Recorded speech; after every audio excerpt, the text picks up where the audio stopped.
Dios les bendiga, hermanos. El día de hoy estudiaremos 1 Timoteo, capítulo 1, de los versos del 18 al 20. 1 Timoteo 1, del 18 al 20. Daré lectura a la palabra de Dios. Este mandamiento, hijo Timoteo, te encargo para que conforme a las profecías que se hicieron antes en cuanto a ti, milites por ellas la buena milicia, manteniendo la fe y buena conciencia, desechando la cual naufragaron en cuanto a la fe algunos, de los cuales son Himeneo y Alejandro, a quienes entregué a Satanás para que aprendan a no blasfemar. La primera sección de este pasaje está sumamente comprimida. Lo que se ve detrás de él es lo siguiente.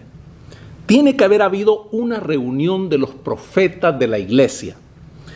Eran hombres a los que se notaba que eran de la confianza de Dios y él los admitía en su consejo, recibían palabra de Dios. Amós 3:7 dice, porque no hará nada el Señor Dios sin revelar su secreto a sus siervos los profetas. Amós 3:7. En la referida reunión se pensó sobre la situación que amenazaba a la iglesia y se llegó a la conclusión de que Timoteo era el hombre ideal para hacerse cargo. Podemos ver a los profetas actuando exactamente de esta manera en Hechos 13:13. La iglesia se encontraba ante la gran decisión de si llevar el evangelio a los gentiles o no. Y fueron los profetas los que recibieron el mensaje del Espíritu Santo. Hechos 13:7 dice así, apartadme a Bernabé y a Saulo para el trabajo al que los he llamado. Hechos 13:7. Eso había sido lo que había sucedido con Timoteo. Había sido señalado por los profetas como el hombre para hacerse cargo de la situación de la iglesia. Bien puede haber sido que él se sobrecogiera ante la grandeza y magnitud de la tarea que se le presentaba. Y en este pasaje, Pablo le anima con ciertas consideraciones. Pablo le dice, tú eres el hombre que ha sido escogido y no puedes rechazar la responsabilidad. Así es que Pablo le dice a Timoteo, tú has sido escogido. No le puedes fallar a Dios ni a los hombres. A cualquiera de nosotros llega la elección de Dios. Y cuando se nos convoca para un trabajo para Él, no debemos osar rechazarlo. Puede ser que Pablo estuviera diciendo a Timoteo, sé fiel a tu nombre. Timoteo, la forma completa de su nombre era Timoteos. Se compone de dos palabras griegas. Time, que quiere decir honor, y Teos, Dios. Así es que Timoteos quiere decir el honor de Dios. Si nos llamamos cristianos del rebaño de Cristo, debemos de ser fieles a ese nombre. Por último, Pablo le dice a Timoteo, te encargo de esta responsabilidad. La palabra que usa Pablo para encargar es paratisestai, que es la que se usa para confiar algo valioso a alguien para que lo mantenga salvo. Se usa, por ejemplo, de hacer un depósito en un banco o de confiar algo al cuidado de alguien. Siempre quiere decir que se le ha confiado a alguien un depósito del que luego se le pedirá cuentas. Así es que Pablo está diciendo, Timoteo, estoy poniendo en tus manos un depósito sagrado. No falles. Dios deposita su confianza en nosotros. Deja en nuestras manos su honor y el de su iglesia. Nosotros también debemos de asegurarnos de no fallarle. Entonces, ¿qué es lo que se le ha confiado a Timoteo? Se le ha destinado a realizar una buena campaña. La alegoría de la vida como campaña militar siempre ha fascinado a los pensamientos de los hombres. Máximo de Tiro decía, Dios es el general, la vida es la campaña y el hombre es el soldado. Séneca decía: para mí la vida, mi querido Lucilio, es una milicia. Cuando uno mostraba interés en convertirse en seguidor de la diosa Isis, se iniciaba en los misterios relacionados con el nombre de esa diosa. La llamada que se le dirigía era: alístate en el ejército sagrado de Isis. Hay tres cosas que se deben notar. Primero, no es para una batalla para lo que se nos alista, es para una campaña. La vida es una larga campaña militar, para seguir en la misma alegoría. Un servicio en el que no se le da licencia a nadie. No es una lucha breve y aguda, después de la cual uno puede dejar las armas y descansar en paz. Cambiando la metáfora, la vida no es como un sprint, una carrera de 100 metros planos, sino que es más bien una carrera de maratón. Ahí es donde radica su peligro. Es menester estar siempre alerta. La vigilancia eterna es el precio de la libertad. Las tentaciones de la vida no cesan nunca, en su búsqueda de una grieta en la armadura del cristiano.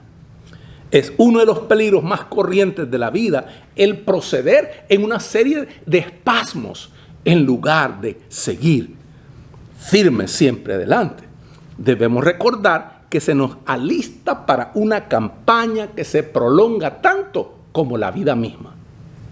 Segundo, fue una campaña preciosa a la que se convocó a Timoteo. Aquí tenemos de nuevo la palabra kalos, que aparece tanto en las epístolas pastorales. No quiere decir solamente algo que es bueno y fuerte. Quiere decir algo que también es precioso y atractivo.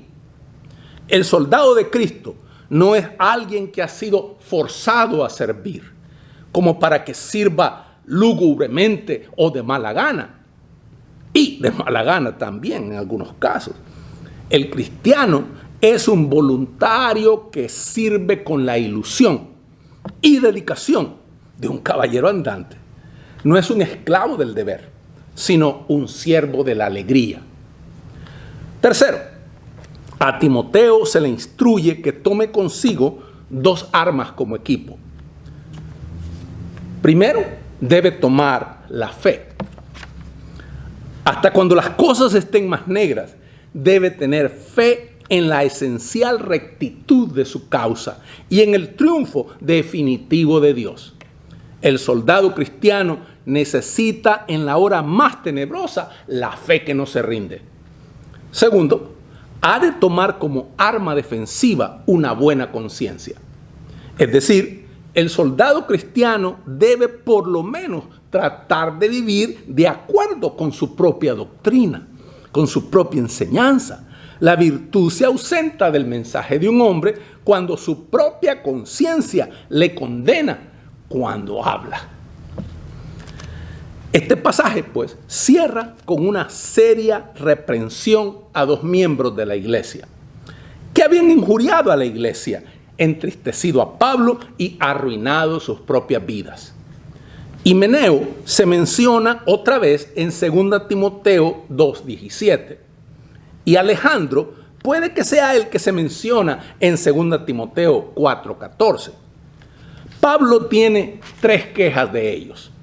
Primero, se habían apartado de la dirección de la conciencia. Habían dejado que sus propios deseos hablaran con voz más persuasiva que la de Dios. Segundo, habían vuelto atrás a prácticas malvadas. Una vez que abandonaron a Dios, la vida se les hizo sucia y baja. Cuando se echa a Dios de la vida, la belleza se va con él. Tercero, se habían entregado a una doctrina falsa. También esto era casi inevitable. Cuando una persona se desvía, su primer instinto es buscarse disculpas.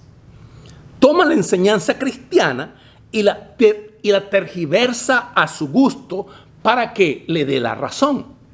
De lo correcto extrae argumentos retorcidos para justificar lo incorrecto. Encuentra argumentos en las palabras de Cristo para justificar los caminos del diablo.